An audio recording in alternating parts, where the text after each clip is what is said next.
Juliana نے بنا کچھ کہے اپنا سر اس کے کندھے پر ٹکا دیا۔ الہان کا سانس ساکن ہوا۔ اس نے ہلکی سی گردن موڑ کر بائیں شانے پر جولیانا کے بکھرے بالوں کو دیکھا۔ کہنے کو، سننے کو بہت کچھ ہے الہان۔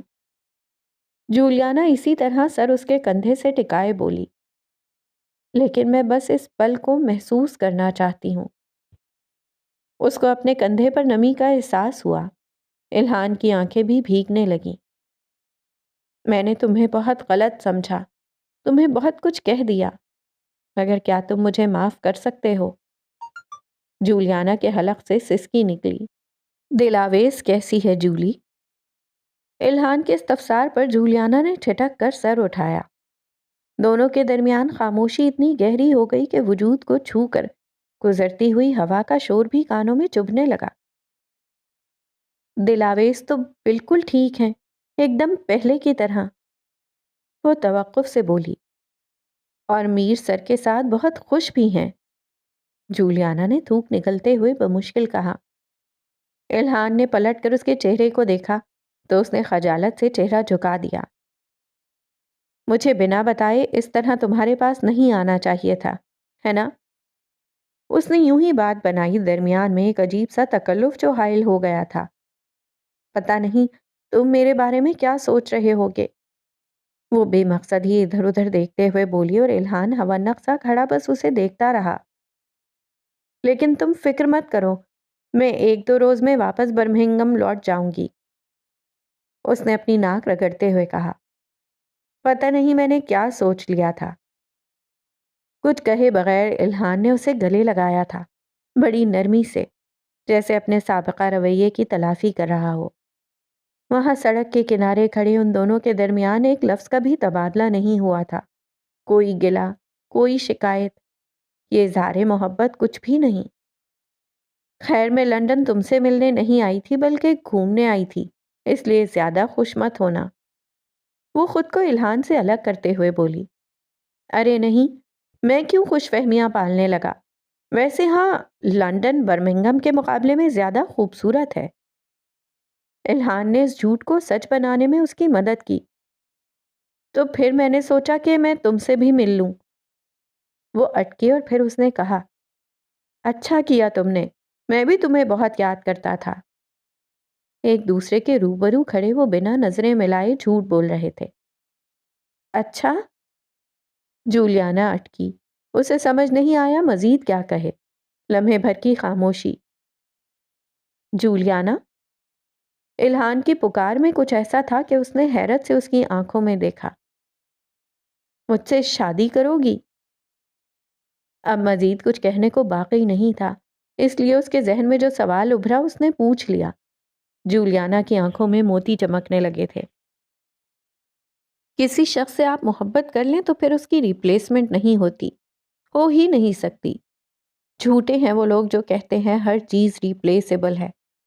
دل کے کسی کونے میں آپ اپنے من پسند شخص کی جگہ کے آس پاس کسی دوسرے شخص کو جگہ دے تو دیتے ہیں، مگر اپنے پسندیدہ شخص کو کبھی ریپلیس نہیں کر پاتے۔